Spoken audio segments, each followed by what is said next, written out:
Hello friends, Hyderabad LB Nagar వైపు open plot కోసం చూస్తున్న కస్టమర్స్ కోసం ఈరోజు హుడా సాయి నగర్ కాలనీలో 30 feet roads, 40 feet roads, 50 feet roads ఉంటాయండి. ఈ కాలనీ మొత్తము వనస్థలిపురం సాయి నగర్ కాలనీ, హుడా సాయి నగర్ కాలనీ అంటారు. ఇక్కడ మనకి 300 స్క్వేర్ యార్డ్స్ నుండి 450 స్క్వేర్ యార్డ్స్ మధ్యలో ఓపెన్ ప్లాట్ కోసం చూస్తున్న కస్టమర్స్ కోసం మంచి బిట్ వచ్చిందండి. ఈస్ట్ ఫేస్ ప్లాట్ 30 ఫీట్ రోడ్లో ఉంటుంది. డైమెన్షన్స్ కూడా చాలా బాగుంటాయండి.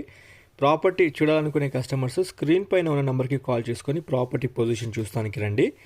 మీరు స్పెషల్లీ ఎల్బీ నగర్ వైపు ప్రాపర్టీ కోసం వెతుకుతున్నట్లయితే ఇది మీకు సూటబుల్ అని చెప్పుకోవచ్చు. ఇక్కడ గజానికి 85,000 రూపాయల నుండి 90,000 రూపాయలు పర్ స్క్వేర్ యార్డ్ నడుస్తుందండి హుడా సాయి నగర్ కాలనీలో. స్పెషల్లీ వనస్థలిపురం వైపే ఓపెన్ ప్లాట్ కోసం చూస్తున్న కస్టమర్స్ ఈ ప్రాపర్టీని కన్సిడర్ చేయండి. యాజ్ ఆఫ్ డేట్ అమ్మకానికి ఉందండి, డిలే చేయకండి. ప్రాపర్టీ డైమెన్షన్స్ చూసుకున్నట్లయితే